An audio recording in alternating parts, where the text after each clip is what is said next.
This happened to me a few years ago, and I still get chills thinking about it. It was a Saturday night, and I was home alone. My parents had gone out of town for the weekend, leaving me to watch the house. I was 17 at the time, old enough to be alone, but young enough that every little noise still freaked me out. It was around 11 p.m. when I started getting that weird feeling. You know the one. Like you're being watched. I was sitting on the couch, scrolling through my phone with the TV playing in the background. At first, I ignored it. But after a while, I realized I hadn't heard my dog in a while. She was usually glued to my side, but when I looked around, she was gone. That's when I heard it. A soft tap, tap, tap at the back door. I froze. The TV was the only noise in the house, but now that I was paying attention, I realized my dog was standing perfectly still in the hallway, staring toward the kitchen, toward the back door. Her ears were up, tail stiff. Another tap, tap, tap. My stomach twisted into a knot. I reached for the remote and turned off the TV. Silence. And then the doorknob jiggled. I stopped breathing. It wasn't wind. It wasn't an animal. Someone was at the door, trying to get in. I grabbed my phone and ran to the hallway, crouching behind the wall where they wouldn't see me if they looked through the glass. My hands were shaking so badly I could barely type as I texted my dad. Someone is at the back door, trying to open it. He didn't reply right away. The doorknob rattled again, harder this time. And then, footsteps. Slow, heavy footsteps moving around the side of the house. I crept to the front window, barely peeking through the blinds. The street was empty. No cars, no people. Just my porch light flickering slightly in the breeze. My phone buzzed. It was my dad. Call the police. Now I didn't hesitate. As I dialed, I heard something that made my blood run cold. The sound of my back gate unlatching. Whoever it was, they were in my backyard. I ran to the kitchen, grabbed the biggest knife I could find, and locked myself in the pantry. My dog was growling low in her throat, something she never did. The 911 operator answered. I whispered what was happening, my whole body trembling. She told me to stay on the line. Officers were on their way. Minutes passed. Agonizing, slow minutes. I could hear movement outside, slow footsteps near the window, the occasional creak of the porch boards. And then silence. The police arrived 10 minutes later. They found footprints in the backyard, leading from the fence to my back door. The latch on the gate was broken, but there was no sign of forced entry anywhere else. Whoever it was had been watching my house. The worst part? The officers checked the security cameras from a neighbor's house. Around 10:50 p.m., just before I heard the first taps, a tall figure could be seen standing at the edge of my yard, watching my house for nearly 20 minutes before approaching. They never caught him. I never stayed home alone again.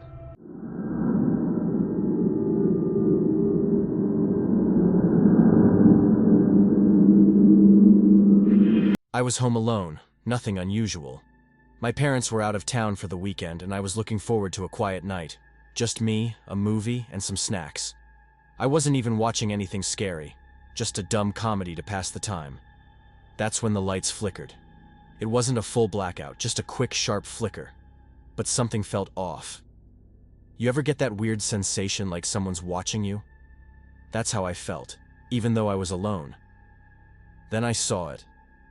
At first I thought it was just a shadow cast by the TV. It was standing in the far corner of the room, completely still. I squinted, trying to make sense of it. Maybe it was a trick of the light. Maybe a coat hanging weirdly. Then the lights flickered again. And it was closer. I swear on my life, it moved. I didn't hear footsteps. I didn't see it shift. But it wasn't in the corner anymore. It was now a few feet behind the couch.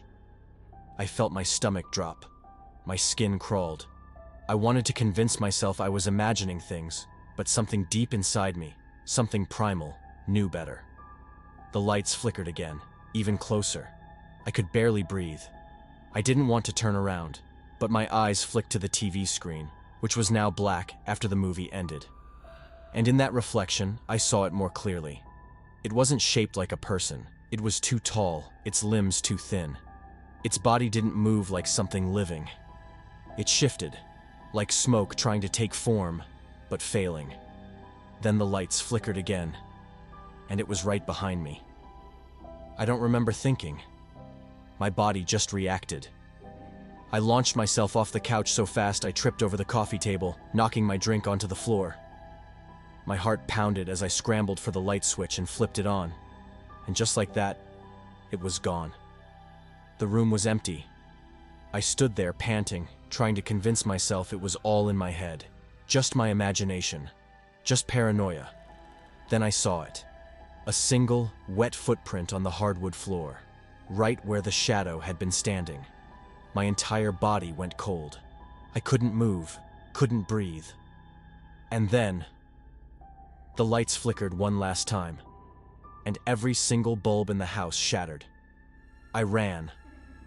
I grabbed my phone, bolted into my room, and locked the door. I sat there, knees to my chest, staring at the glow of my phone screen like it was the only thing keeping me safe. I didn't sleep. I barely even blinked. For hours, nothing happened. No flickering. No shadows. Just silence. And then, just as the first light of morning crept through my window, I saw it. A handprint. Not on the walls, not on the floor, on my bedroom ceiling, right above my bed. I never stayed home alone again.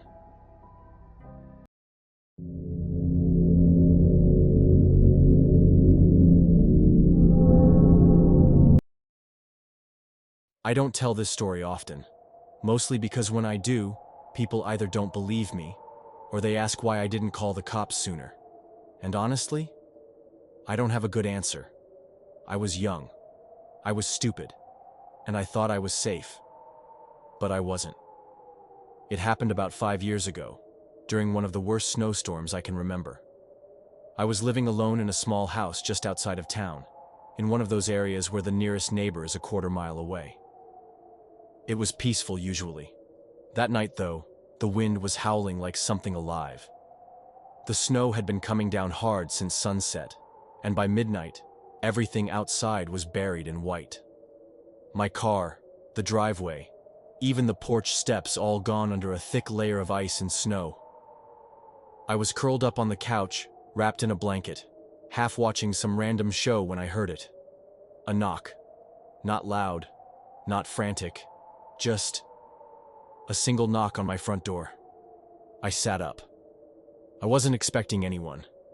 No one in their right mind would be out in this storm, especially not this late.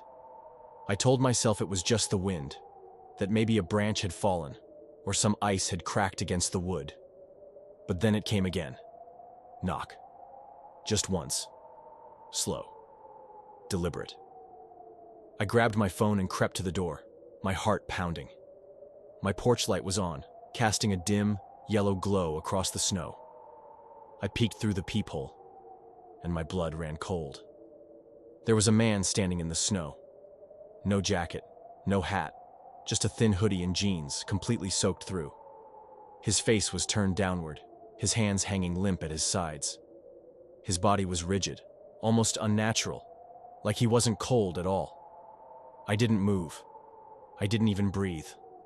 Then slowly his head tilted upward like he knew I was watching. His face was pale, lips cracked and blue from the cold.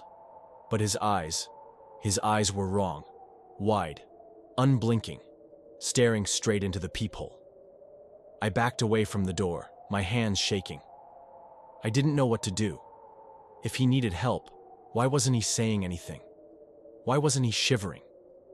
Then I realized something that made my stomach drop. There were no footprints in the snow. Nothing. No sign of how he got there. Just an endless, undisturbed blanket of white stretching out behind him. I don't know how long I stood there, frozen, my mind racing. Then my phone buzzed in my hand, making me jump. A text from my neighbor down the road. Lock your doors. Just saw someone walking toward your house. Didn't look right. I didn't need to be told twice. I moved fast, double-checking the deadbolt, making sure every window was locked tight. I even pushed a heavy chair in front of the door. My hands were ice cold, my breath coming in short gasps. Outside, the wind howled louder. I checked the peephole one last time. He was gone. But I didn't feel relief, because the snow was still perfect. No footprints. No sign that anyone had been there at all. I barely slept that night. Every sound made my skin crawl. Every creak of the house sent my heart into overdrive. But nothing else happened. By morning, the storm had eased, and when I finally worked up the courage to check outside, there was nothing there. No trace of anyone. But I know what I saw, and I know that if my neighbor hadn't texted me when they did, I might have opened the door, and I don't think I'd be here to tell this story.